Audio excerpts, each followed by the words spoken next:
தண்டபாணி கோலத்திலே கண்குளிர கண்டுவிட்டால் போதுமே என்றும் கருத்தில் உந்தன் அருள் வடிவம் தோன்றுமே.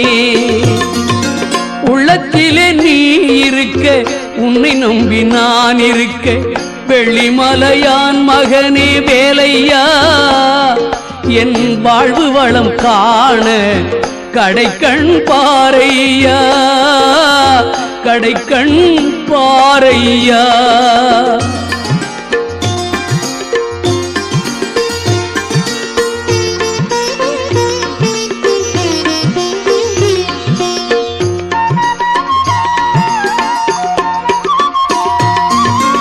ஆடி வரும் மயில் மேலே அமர்ந்து வரும் பேரழகே நாடி உன்னை சரணடைந்தேன் கந்தையா வாழ்வில் நலம் அனைத்தும் பெற அருள்